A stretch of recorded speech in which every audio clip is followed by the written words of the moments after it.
Well guys, hello, here we are. Welcome to that time of month again where we have our update video. Well, of course, it's hard to believe that it's already mid-month May when it seems that we were just doing one of these for April. You know, where does time go, right? Well, of course, just on the finishing stages, of course, of a big project. I got some very minor, very tiny things to button on up, and then we can call her a finished project. Now, of course, I'm going to try to shoot as much video as possible without having spoilers in the videos, because of course, you know, there are a lot of videos coming up on various projects that I've done around the yard. And of course, shooting this update videos are getting harder and harder to shoot without showing, the spoilers to upcoming videos. Well, of course, I believe in my last vlog, you've seen the old marathon trailer was in the garage. It's been in there for quite a while. Well, as you see now, it's outside. I have done 2 or 3 runs with it since the rebuild. And I will give you a little bit of a spoiler. I did go through it. I rebuilt, the wiring, got the lights working, everything, got proper safety chains on it, and, well, things like that. Again, watch out for the video coming on that. Of course, the old garage door, of course, the homemade one that I built last fall is, still going. Still working, still opens like a dream, still closes like a dream. No problems there or anything like that. I can show you the shop. It hasn't really changed much from the last update, with the exception, of course, as the trailer not being in here. I've done a couple of projects in here in the meantime, and a couple of other things have come and gone, of course, in the meantime. But as soon as I have more than 2 minutes to rub together, I'm going to get back in here and try to knock off the tool room. The garage itself, the shop side of it itself, that project is sort of on hold for a couple of reasons. Of course, like all of us, especially us here in Alberta, funds become one of the big things. But however, of course, with me, there is a priority of things over other projects.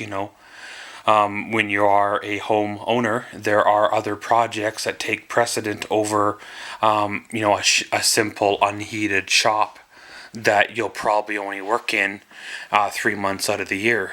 Because of the other 9 months are like, minus 50 with wind chill, right? Well, of course, in an upcoming video, you'll see we've done a dump run. I got rid of a bunch of garbage that I had piled here, as well as a bunch of other garbage that resulted from, the large project. Relocated some gravel that I had in another area of the yard to the back driveway here, which of course, covered a lot of that area back here that was getting pretty thin and showing grass through and all that. Well, I got a question for you guys. I got some concrete chunks here. Anybody have any idea what the concrete chunks are from? Some of the larger chunks, like those, are from, they were buried in the ground, that they were a footing for an old brick planter that was here, when I bought the house. These other chunks with a wire mesh type of rebar in them were from some other structure that basically was around for a good 20 to 25 years. Any ideas?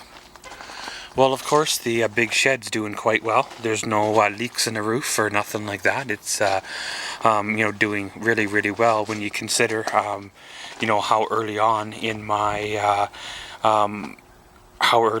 life I built this here shed, and what kind of experience I had, doing, this thing. Well, the old beachcomber, it's still here for another month. With projects and stuff going on, you don't really have time to tackle her, but at the same time, you want to get her done, get her looked at and get it fixed.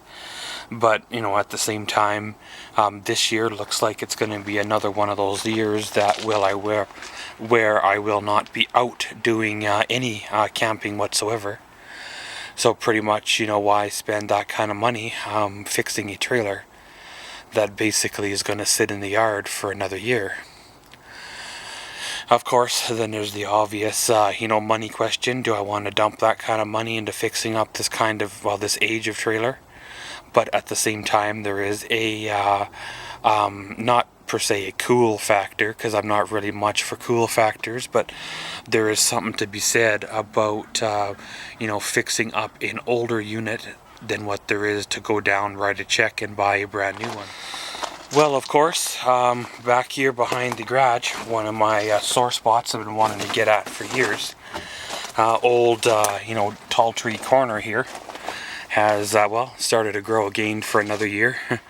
I wanted to do it this spring while the weather was still cool, get back in here and cut the rest of this down, but other things came up and it looks like it's going to grow for another year, and probably again this fall I'll get back in here and take care of it the best I can. Of course, the old Silverado's doing well. I took it out there a couple days ago and did the big lumber run for the big project, but at the same time, before that it had sat for like a month and a half, and like I said, she fired right up like it was just shut off the day before. Of course, the old front yard, well, it's still here. It's still, one of those projects that are on the back burner. I've got an idea for the corner of this here, underneath the window here that I've always been wanting to do. This corner here was okay for the first, 4, 5, 6 years, but after a while you want to change it up a bit. There's an old tractor seat there, an old spoked metal wheel of some kind from somewhere.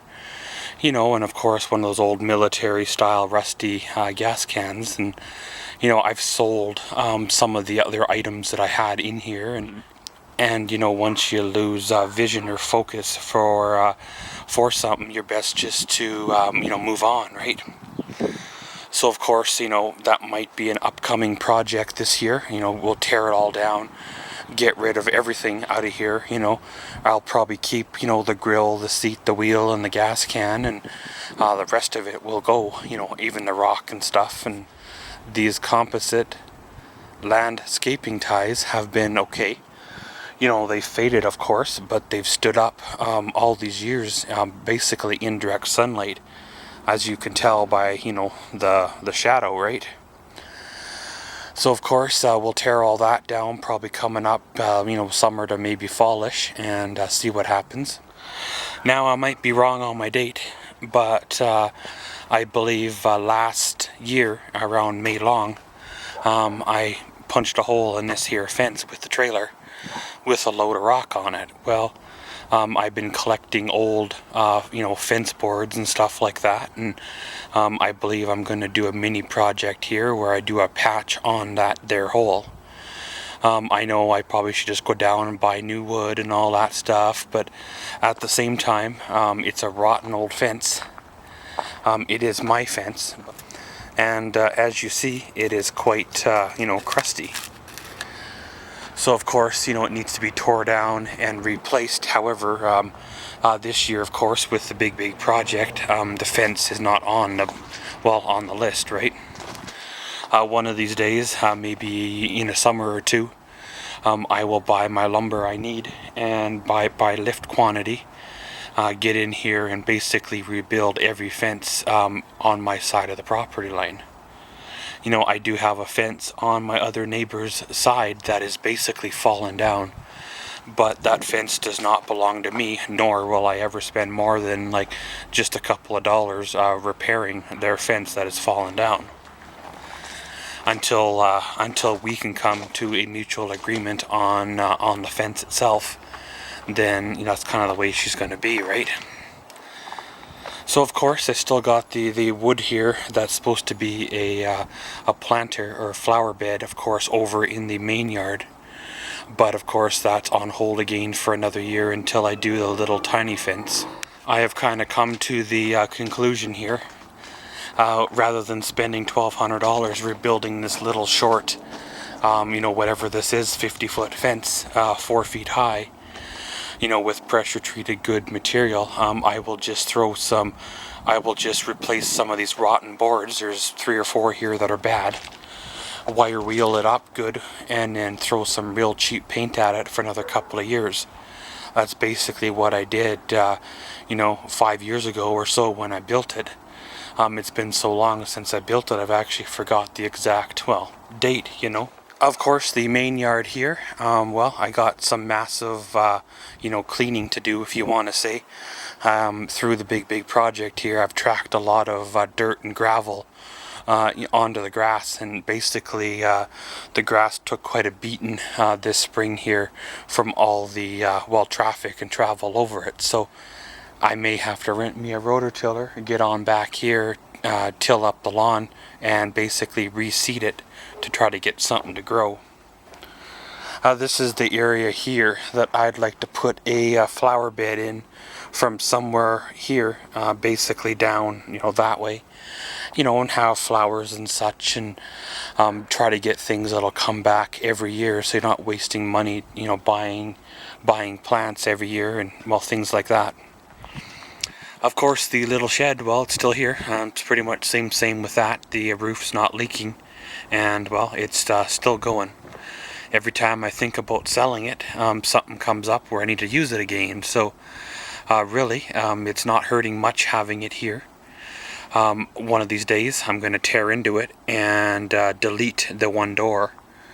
Like I mentioned in the video itself and in other update videos, it was built for a purpose with 2 doors, and now it needs to be changed back to a single door for more of a common shed use, right?